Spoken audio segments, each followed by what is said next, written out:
Welcome back to my channel. Today is a beautiful day here in Sarasota, and we're going to talk about the pros and cons of living in Sarasota and the surrounding areas, which includes Lakewood Ranch, Bradenton, and Venice. And I'm actually today in Waterside Place, which is in Lakewood Ranch, and it's just absolutely gorgeous. You can see here Kingfisherman Lake. Beautiful, huge, big lake. Anyway, so let's talk about the pros and cons of living in Sarasota. And this is really just based on my own interpretation. So if you're watching this and you don't agree with me, those are my pros and cons. But hopefully it'll kind of help you think through some of the challenges and some of the advantages of living in the area. First off, one of the advantages of living in Sarasota, and this really goes for Florida in its entirety, is the fact that our winters are just gorgeous. It's the best time to really be here in Florida. You see how sunny it is? This is pretty much how it's been most of the winter now. In the winter time, typically around December and January, it does get a little bit colder, maybe into the 70s. At nighttime, it could even get down to the 50s and 40s, depending. But for the most part, you know, I really haven't worn really heavy jackets. So I'll be wearing something like this in the winter time, or if it's, you know, a little cooler. As a matter of fact, today I probably shouldn't be wearing anything, but I'm trying to protect my skin from the sun. I don't really like to tan all that much. But when it comes to the dress code in the winter, you're not going to be bundling up, right? Like you are in, say, New York or Connecticut, or just up north where it snows and it gets freezing cold. In my closet, there's probably just 2 or 3 jackets that you would typically want to wear up north, and I keep it handy in case I travel somewhere colder. That actually brings me to my next point, and that is the lifestyle here tends to be just a little bit more relaxed. I think some of it has to do with being in a warmer climate. My experience just having traveled the world is if you're in a warmer climate, people just kind of slow down a little bit. Of course, you might not agree with me if you're somebody that's in Miami, or maybe you're in Tampa. Perhaps you feel it is very fast-paced. So I'm actually kind of comparing it to LA and New York and some other cities that, you know, I know pretty well. In comparison, it is laid back. And of course, you know, perception is reality. It's my own perception.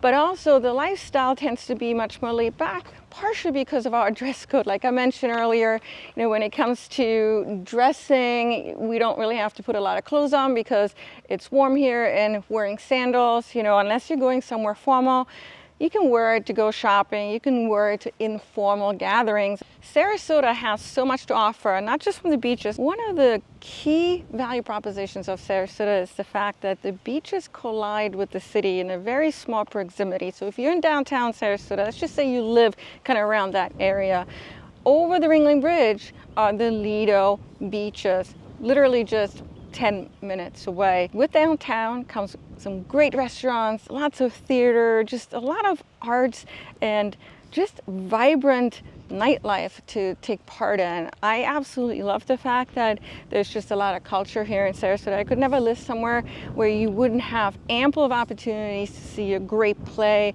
or to see really good shows to come through in the Van Wezel, which is our #1 performing arts hall. That's also downtown. It's in kind of that purple building, which eventually will probably get torn down. We'll have to see, but it is iconic for downtown Sarasota. So lots to do for you art lovers, or for you people that don't just want to go to the beaches, but you also want to, you know, have a vibrant life. Just to name a few: Ringling Museum, the Oslo, Sarasota Opera, the Van Wezel, as we talked about, is our #1 kind of main arts hall. There's local galleries, the Urbanite, which is a very small theater downtown. I absolutely love it because it's extremely intimate in the sense of being really up close to the actors, and they have some very thought-provoking theater pieces there. So when it comes to the arts, lots to choose from in Sarasota. Now let's talk about the beaches though, and that is probably one of the primary reasons why somebody would want to move to Sarasota. Our beaches are absolutely stunning. The most famous one being Siesta Key Beach, partially because it has that super soft sand, which is made out of 99% quartz. It's on Siesta Key. There's a cute little village nearby. You can walk from Siesta Key Beach to the village. So lots to do kind of in that Siesta Key vicinity, from snorkeling to just swimming in the water, jet skiing. People come from all over the world to vacation on Siesta Key Beach. And depending on the year and who's judging, Siesta Key Beach often gets voted as the #1 beach in the United States, and sometimes within the number 10 beaches in the world. So we're privileged in the sense of having some of the nicest beaches around, but Siesta Key Beach, because it's getting all of the PR, press releases, publicity, tends to get a little bit more crowded. And so there's other choices that, you know, I want you to be aware of. Turtle Beach is on Siesta Key as well, but it's less traffic. Some amazing, amazing sunsets to be had over there. Then in Venice, we have, of course, Venice Beach, Caspersen Beach, which is known as the shark tooth capital of the world. Then there's Brochures Beach on Venice Island. You can take your dog there. It's the only dog-friendly beach in Sarasota County. Nokomis Beach. So just lots of beaches to choose from. We haven't even touched on Anna Maria Island, the beaches there, and then of course really close to downtown Sarasota, the Lido beaches, North Lido Beach being my favorite. Okay, so beaches, I think I covered that enough. We got plenty to choose from. Very lucky to have those very close by. Oh, and by the way, I should say that depending on where you live, if you're west of Highway 75 in Sarasota, you're not going to be that far away from the beach, maybe 20, 25 minutes away. If you're on the other side of 75, say you're interested in Lakewood Ranch, you could be about 40, 45 minutes away from a beach, which for a lot of people isn't bad. There's also a really strong sense of community in Sarasota. There's a lot of events that happen throughout the year. So for example, right now we're going through the Sarasota Film Festival, which happens every year. Independent films get streamed there, and artists, actors, filmmakers from all over the world will showcase their films here. It's a big to-do, and for somebody that loves the arts like me, I look forward to it every year. Lakewood Ranch, there is Music on Main, which is I believe it's every first Friday of the month. In Waterside Place, there are lots of events as well, and then downtown Sarasota, there's plenty of events, from arts events and the farmers market and Fresh Fridays, which is the first Friday of the month as well. It's a block party. So the community really does a good job in bringing everybody together. Let's talk about the housing market now. Certainly the prices have come up quite a bit over the last 3, 4, 5 years. If you remember shopping or wanting to shop in Sarasota just say 3 or 4 years ago, you're going to be in shock at how much the prices have come up. They absolutely have. But when we relate it to other popular cities in Florida, say Naples, it is still relatively affordable, especially given the fact that we're so close to those beautiful beaches. So on average, the median price is estimated $500,000. If you're looking to purchase a pool home, let's just say it's 3-bedroom and 3-bath or 2-bath, you could get in, of course it depends on the location in Sarasota, but at about $700,000 to $750,000, which for many of you is still relatively affordable, especially if you're coming from up north, from New York, from California, from Canada. Of course, if you're somebody that's lived here, say in Sarasota or maybe other parts in Florida, yeah, you're going to be upset at how fast the prices have come up, especially if you're not owning a piece of real estate right now and you've been wanting to get in, because of course, you remember what 3 years was like, and it's just not attainable anymore. Market has shifted though over the last few months, and we're certainly in a buyer's market right now, and prices will come down somewhat. I'm going to do an update video in terms of real estate data fairly soon, so stay tuned. Where there's pros, there's always negatives, and certainly there are quite a few negatives here in Sarasota, which I want to talk about. And these are my personal negatives again, so if you watch this video and you say, well, Katrin, why didn't you touch on this and this and this?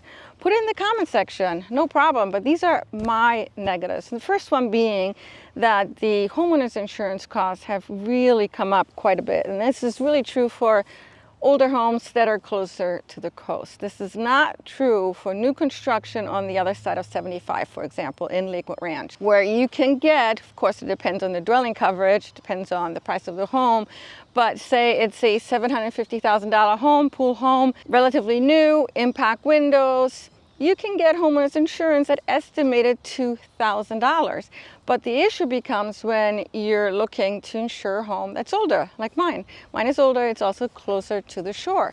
Yes, it's updated, it has a newer roof, it has impact everything at this point, but my homeowner's insurance is still well over $5,000. I'm not even going to tell you how much it is, because when I think about it, I'm just like, oh my God, I should get into new construction.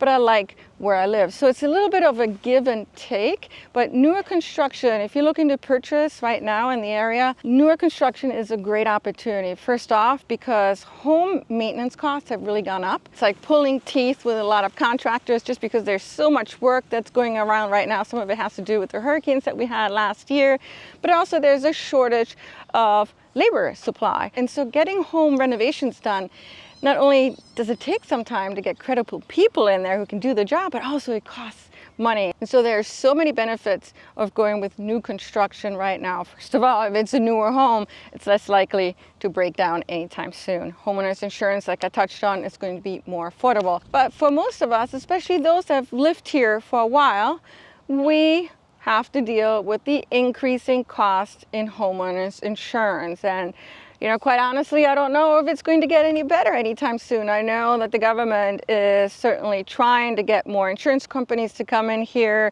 So hopefully in the long run, the insurance costs will come down. Certainly also depends on whether or not we're going to be hit by massive hurricanes anytime soon. Hopefully not, but it could happen, right? When it comes to the weather, we love our winters, but with that comes the summer. Summers tend to be very, very rainy. It can rain pretty much every day. Usually doesn't last very long, maybe for an hour or two, and this is really kind of independent from hurricanes. Hurricanes is a totally different story, but just the summer weather, very tropical, very rainy, and so it tends to be hard to kind of plan activities outside because you just don't know when it's going to start raining. With rain, typically comes a thunderstorm, with that comes lightning, and I personally don't want to be caught outside riding my bike, for example. I'm a cyclist, and so a lot of what I do tends to be inside in the summertime or early in the mornings, which typically aren't the period where thunderstorms tend to act up, at least not in the past. It seems like thunderstorms typically start coming about at around 12 or between 12 and 3 o'clock. Now, for you professionals, if you're somebody that's coming for a remote job here, don't expect to have a lot of employers to choose from in case you get laid off. We have certainly some major employers such as Sarasota Memorial Hospital or the Ringling College of Art and Design, insurance companies. But for the most part, if you're someone that is still actively employed and you want to increase your career by maybe stepping it up in another company that is perhaps local, not remote, then Sarasota is probably not going to be for you. You'd be better off living somewhere in Tampa. But for remote workers that can really work from anywhere and who aren't worried about losing their job anytime soon, Sarasota is a great option. Or if you're in healthcare, development, real estate, insurance, then you should do just fine. Now, this is going to be an interesting one, and some of you might not agree with me. Of course, I am someone that relates it back to my New York City experience and to those people who have come here from bigger cities as well. Maybe they have, teenagers or early 20-something-year-olds. A lot of them will say it's boring here. They'd rather be in St. Petersburg or Tampa or Miami. So yes, if you're looking for an extremely, extremely crazy active nightlife, Sarasota is not going to be for you. But if you're someone that's kind of looking to balance the beach life with arts and theater, much more on a milder side, then yes, Sarasota is going to be an amazing option for you to consider. Now, with all this growth that we've had here over the last 4 or 5 years, yes, traffic has gotten worse. Of course, it depends on what you're used to. I always remember getting stuck in New York City traffic. You know what? You might get stuck in traffic, but it's probably not going to slow you down that much. And you'll learn how to navigate the traffic. And I will say this, that in the winter time when the snowbirds are here, which are those people who are here just for a few months out of the year, whether they have a second home or perhaps they're just renting to escape the cold weather up north, At one point, they will leave, and with that, once they leave, the traffic will also become much more manageable.